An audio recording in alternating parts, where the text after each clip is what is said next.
Hello everyone. I'm Suchitra. I'm a certified organization development practitioner, a certified trainer, and a behavioral analyst. I hold 13 plus years of experience in all gamuts of HR, experience in the stream of talent acquisition, talent management, talent development, learning and development. So today what are we going to do?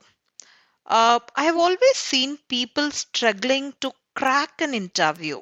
So here is a video to give you 5 steps to win your interview. So here we go. Step 1. Understand the job description and highlight your skill sets accordingly in your curriculum vitae. So every job is unique and it's very important to understand the must have skills and competencies for a position. So, guys, please take efforts to customize and highlight your must have competencies and skill sets in your curriculum vitae before you write an application for a job. Make sure that you give some efforts around setting your personal statement when you're applying for a specific job position. Now, step 2. You really have to prepare for an interview. Now, how do I prepare for an interview?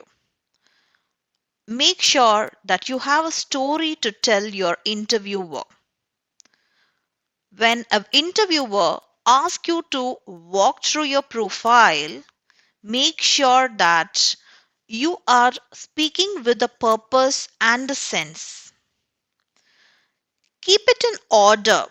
Explain what made you, pick up the certification, pick up the stream of study, and make sure that you convey the purpose and sense for what you have been throughout your career and where you stand today in the ladder of your career. Try and follow STAR method while you are answering competency based questions. Now, most of the questions in the interview are going to be a technical rounds for you, but I'm sure there are going to be certain competency based questions. Say to test your people management skills, to test your customer handling skills, to test your business knowledge around the industry. Now, when some questions like, what are your proud moments in your career? What are the milestones that you have achieved in your ABC project? Or is there a point when you lost your cool during your project execution? So, these are certain questions to examine the competencies that you showcase during the scenario or the situation. Now, how do you answer this? Make sure that when you try and answer these questions, make it in the order of star. Explain the situation. Explain the tasks that you handle during the situation.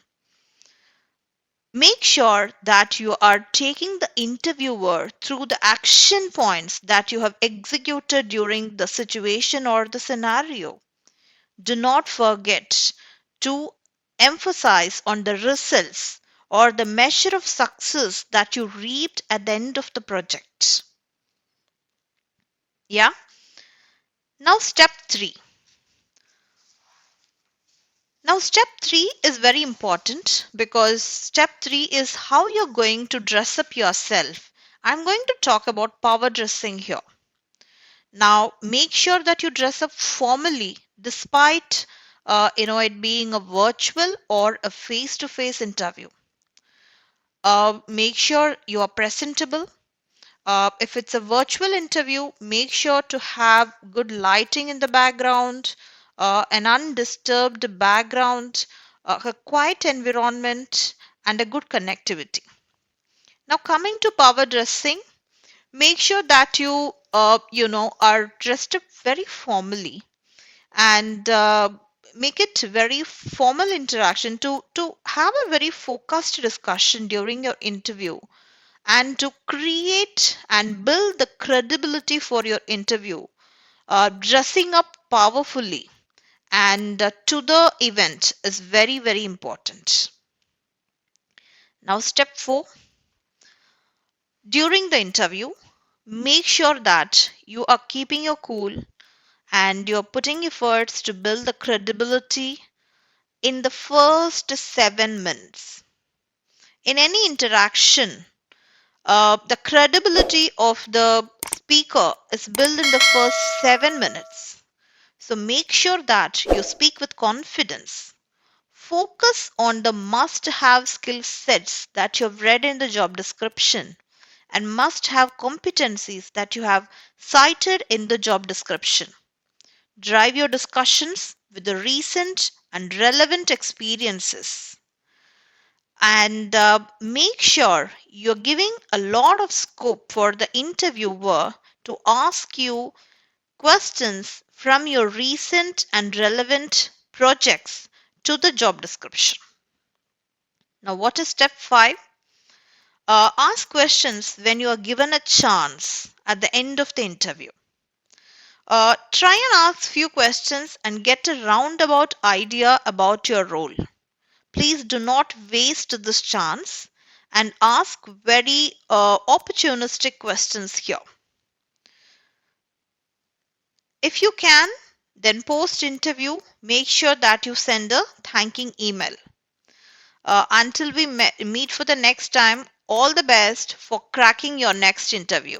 Thank you.